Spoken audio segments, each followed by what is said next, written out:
మాజీ సర్పంచ్ అమ్మ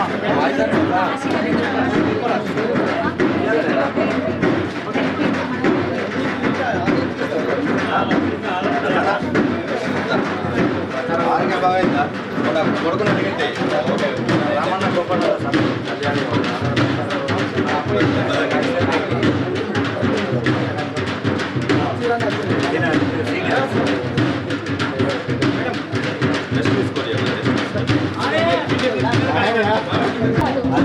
రావాలంటే విద్య ఉచిత వైద్యం ఉద్యోగాలు ఇవి ఉంటే మన కాలం మీద మనం మంచిగా బతుకుతాం అడగాల్సిన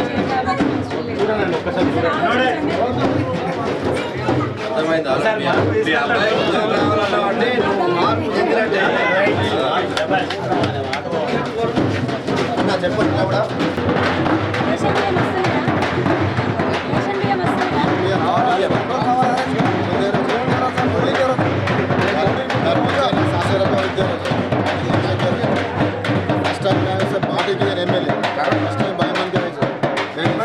బాయ్ మనకి ఓటు కాదు ఖచ్చితంగా ఈసారి గుర్తున్నా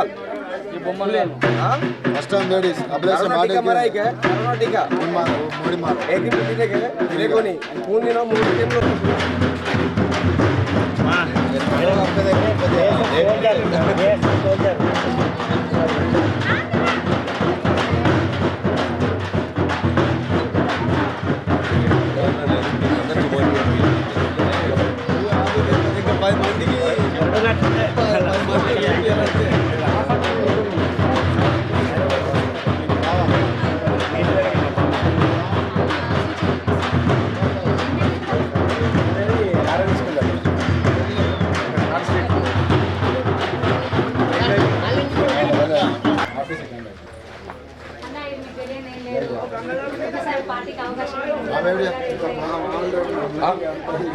యువతే ఉంది మొదటిసారి లేడీస్ తీసుకుంటున్నాం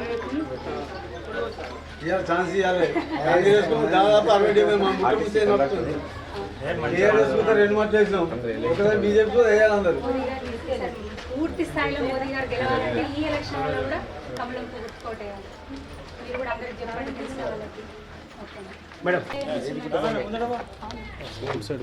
అక్క మరి ఈసారి కూడా మొదటిసారి ఆడాలని మీరు యా రవి యా ఓటేయండి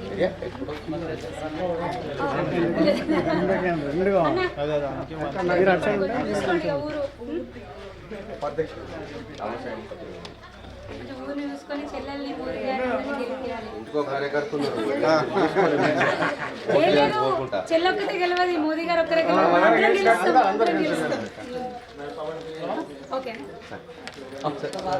బీజేపీ నుంచి ఎమ్మెల్యేగా నిలుచుంటున్నా మొదటిసారి ఒక మహిళను నిలుచుంటున్నా మన మోదీ గారి గురించి మీకు తెలుసు రేషన్ బియ్యం ఉచితంగా ఇస్తున్నాడు ఈసారి ఉచితంగా విద్య వైద్యం అంటే పిల్లల చదువులు మంచి వైద్యం మనకి ఏమైనా ఏదైనా జబ్బు చేసిన ఏదైనా ఆపరేషన్లు ఫ్రీగా ఉద్యోగాలు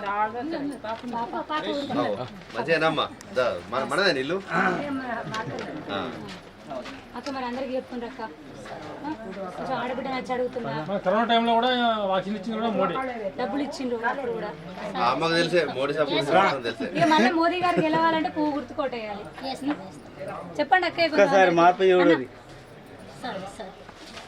పువ్వు గుర్తు మర్చిపోక ఈసారి ఇక్కడ బాబు వాళ్ళు పెదబాబు పెద్దవానే పెదబాబు పువ్వు గుర్తు చూడు ఈసారి మోదీ మోదీ మళ్ళీ గెలవాలంటే పువ్వు గుర్తు కోటేయాలి ఈసారి మనకు ఉచితంగా రేషన్ బియ్యం ఇచ్చిండు బాబు మన కరోనా వచ్చినప్పుడు డబ్బులు కూడా ఇచ్చిండ్రు ఇప్పుడు సూదులు కూడా ఫ్రీ ఇచ్చారు తెలుసు కదండి కరోనా టీకా వేసి కదా ఫ్రీగానే ఈసారి మళ్ళీ గెలిస్తే ఉచిత విద్యం ఉచిత వైద్యం ఎలాంటి హామీ లేకుండా డైరెక్ట్ ఇల్లు వాళ్ళతోని మాట్లాడు అవసరం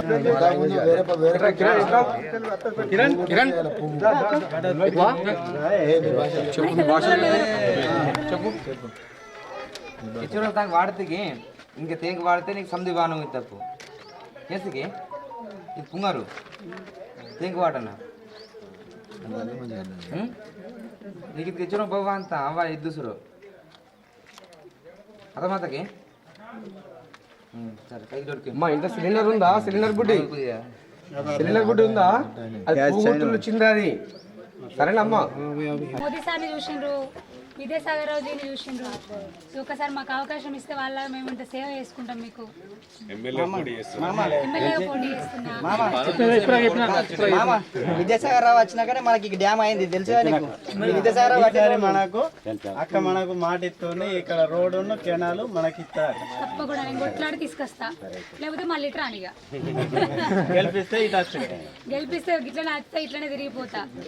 ఎట్లా ఊగా నేను తిరిగేదాన్ని. జగిత్యాల నన్ను చైర్మన్ చేసిన తిప్పుకుంటూనే ఉన్నా. బాబు చూడండి కొంచెం సిలిండర్ ఇప్పించిండట మా వాళ్ళు. ఈసారి బీజేపీకి మళ్ళీ పువ్వు గుర్తు కొట్టేస్తే మీకు అన్ని రకాలుగా మంచిగా ఉంటుంది. లేడీస్ కొంచెం మంచిగా ఉంటుంది కదా. ఇలా భర్త అక్కయ్య మస్తు చల్లి తిరుగుతాడు వాళ్ళ పార్టీలో. విడిచిపెట్టాడు. మనదే పాటే మరి ఇంకేంది మనతోనే ఉంటాడు. చెప్పండి మరి అందరికి వరి కోతలు కాబట్టి మిషన్ ఎక్కిరు అంతా అందరికి చెప్పండి. మనోళ్ళే ఉన్నారు, అన్నీ చూసుకుంటారు. మొదటిసారి మహిళలు నిల్చుంటున్నారు కదా, కొంచెం మన లేడీస్ ముందు కూడా గెలిపియాలి.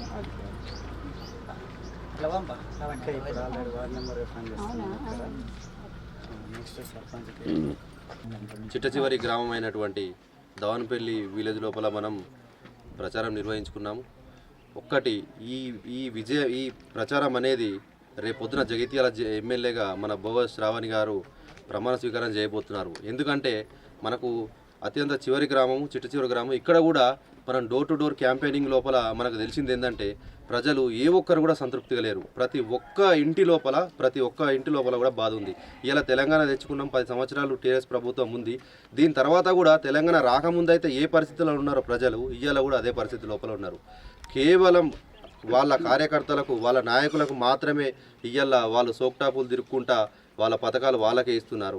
సామాన్య ప్రజలకు ఎక్కడ కూడా లేవు. ఇవాళ మనం వీడియోలో కూడా మనం ఇప్పటిదాకా ప్రచారంలో చూసినాం. ప్రతి ఒక్క ఇంటి దగ్గర కూడా గుడిసెలే, చిన్న గుడిసెల లోపల ఉన్నాయి. వాళ్ళు ఎవరికి కూడా ఇవాళ గృహలక్ష్మి లాంటి పథకం రాలేదు, బీసీ బంధువులు రాలేదు, దళిత బంధువులు రాలేదు. కేవలం బంగ్లాలు ఉన్న వాళ్ళకు, 2 అంతస్తుల మేడలు, రాజకీయ నాయకులకు, వాళ్ళ జెండా మోసిన వాళ్ళకు తప్ప ఇవాళ సామాన్య ప్రజలకు ఎక్కడ కూడా పథకాలు చేరలేవు అని చెప్పి మేము ఈరోజు గ్రామాన తిరిగితే అర్థమవుతూ ఉన్నది. రేపు పొద్దున మనం జగిత్యాల లోపల ఖచ్చితంగా బీజేపీ జెండా ఎగరవేయబోతున్నాము. దీనికి ఇదే పునాది. రాయికల్ మండలం ద్యావనపల్లి గ్రామం, అదేవిధంగా ఖైరీగూడెం తాండాలు తిరగడం జరిగింది. ప్రతి ఇంటింటికి వెళ్తూ ఉంటే కూడా ఒక్కటే మేము గమనించినాం, ప్రజలైతే స్పష్టంగా ఒక మార్పు కోరుకుంటున్నారు. గతంలో ఉన్నటువంటి కాంగ్రెస్ ప్రభుత్వం, ఇప్పుడున్నటువంటి బీఆర్ఎస్ ప్రభుత్వం, ఈ 2 ప్రభుత్వాల వల్ల ప్రజలు విసిగిపోయి ఉన్నారు. ఎందుకంటే ఎక్కడ కూడా ఎన్నిసార్లు ఓట్లేసి గెలిపించిన కాంగ్రెస్ ప్రభుత్వం అంతే చేసింది. పలుమార్లు ఓట్లేసి గెలిపించిన ఒక 40 సంవత్సరాల నుంచి కాంగ్రెస్ ప్రభుత్వానికి ఒక అవకాశం ఇచ్చారు. అయినా సరే నామమాత్రపు అభివృద్ధి కనిపించింది. ఆల్రెడీ దేశాన్ని 50 సంవత్సరాలు దోచుకున్నారు. ఈ నియోజకవర్గంలో కూడా ఒక 40 సంవత్సరాలు ఉన్నారు. వాళ్ళు ఏం చేసినా ఇంకా వాళ్ళకే తెలవాలి, ప్రజలకే తెలవాలి. కానీ ప్రజలు మాత్రం అసంతృప్తిగానే ఉన్నారు, తీవ్రమైన అసంతృప్తి.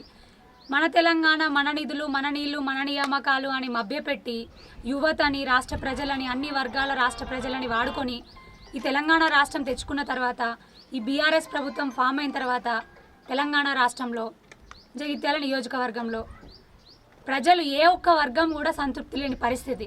ఇవాళ మేము తిరుగుతుంటే, ఇంటింటికి వెళ్తుంటే, ఒకరిదైతే గుడిసె పాపం ముట్టుకుంటే ఊడిపోతుంది అన్నట్టుంది.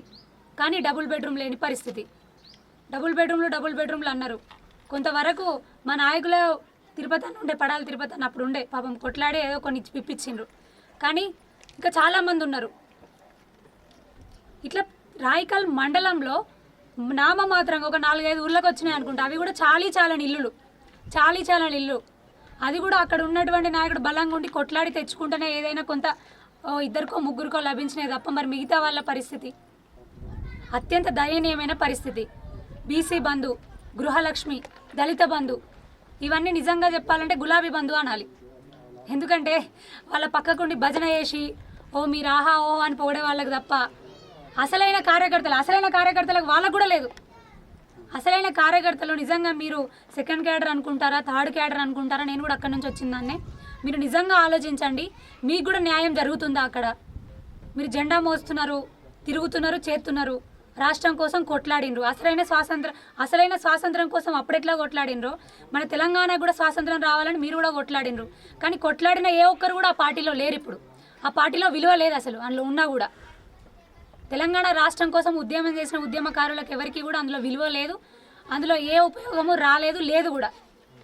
అసలైన పాపం పేద ప్రజలకు అందులో దక్కట్లేదు. ఏ విధమైనటువంటి లబ్ధి చేకూరట్లేదు. మీరు ఒకసారి గమనించాలి. మీకు మేము అండగా ఉంటాం, నేను అండగా ఉంటాను. ఇప్పటికైనా అసలైన ధర్మం, అసలైన ప్రభుత్వం కోసం మీరు పోరాడడానికి రండి. ఈ రోజున ప్రతి ఇల్లు తిరుగుతుంటే కూడా ఒక అక్క మాట్లాడుతూ ఉంది, మా పిల్లలు ఇంత చదువుకున్నారు. ఇక్కడే అమ్మాయి శిరీష ఈ గూడెంలో పాపం పీజీ చేసిందట తల్లి. గ్రూప్ 1 ఒకసారి రాసిందంట. ఏమైపోయాయి?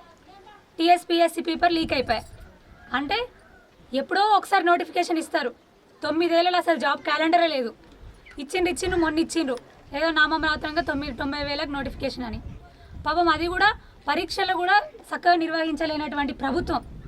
పరీక్షలు కూడా చక్కగా పెట్టలేదు ఈ ప్రభుత్వానికి, బీఆర్ఎస్ ప్రభుత్వానికి, అదే టీఆర్ఎస్ ప్రభుత్వానికి. పాపం ఏమైపోయాయి? అమ్మాయి శిరీష అయిపోయింది. మళ్ళీ రెండోసారి రాసి కూడా ఘోరం అయిపోయాయి. మళ్ళీ అంటుంది, అక్క నా పరిస్థితి గిట్లుంది, ఇక పీజీ చదివినా గిట్లా కూర్చొని ఉన్నా ఇంట్లో అని. ఒక అట్లాంటి పరిస్థితి కనిపిస్తుంది. ఇంకో ఇంటికి పోయినాం. అవ్వ మరి ఏమైపోయాయి? మా మోదీ గారు ఫ్రీ రేషన్ బియ్యం ఇస్తున్నారు, ఏమైపోయాయి అమ్మ అంటే, అయ్యో తల్లి మా బిడ్డకు మొన్ననే పెళ్ళి అయిపోయింది. పాపం రేషన్ కార్డులు, కొత్త రేషన్ కార్డులు ఎత్తలేవు కదా. రేషన్ కార్డులలో మార్పులు చేర్పులు కూడా ఏం చేసుకోరని పరిస్థితి. ఏం మార్పులు చేర్పులు చేయలేని పరిస్థితి. 4 సంవత్సరాల నుంచి కొత్త రేషన్ కార్డులు లేవు. 4,35,000 పెండింగ్ ఉన్నాయట మా అన్న చెప్తున్నాడు. మీ సేవా సెంటర్ నిర్వాహకుడు అన్న స్పష్టంగా లెక్కలు తెలుసు.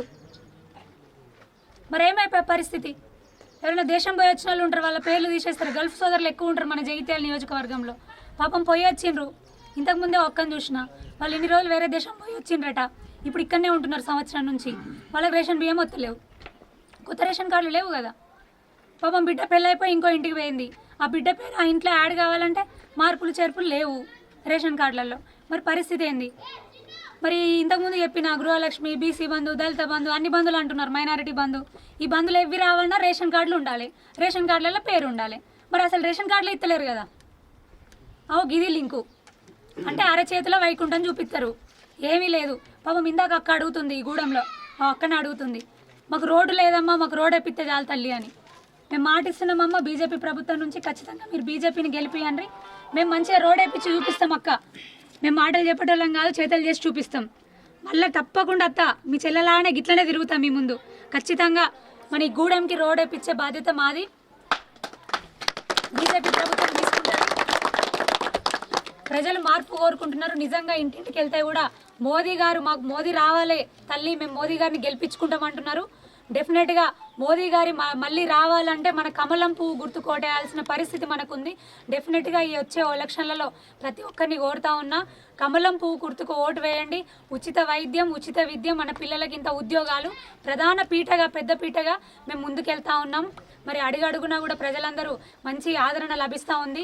ధన్యవాదాలు. ప్రజలందరినీ కూడా మరొక్కసారి కోరుకుంటున్నాను, ఈ జగిత్యాల నియోజకవర్గంలో మోదీ గారి పాలన రావాలంటే, రామరాజ్యం రావాలంటే, మన మోదీ గారు గెలవాలంటే ఈ వచ్చే ఎలక్షన్లో కమలం పువ్వు గుర్తు కోటేసి గెలిపియండి రమ్మ. మీ బిడ్డలాగా, మీ ఆడబిడ్డలాగా మీకు సేవ చేసుకుంటాం.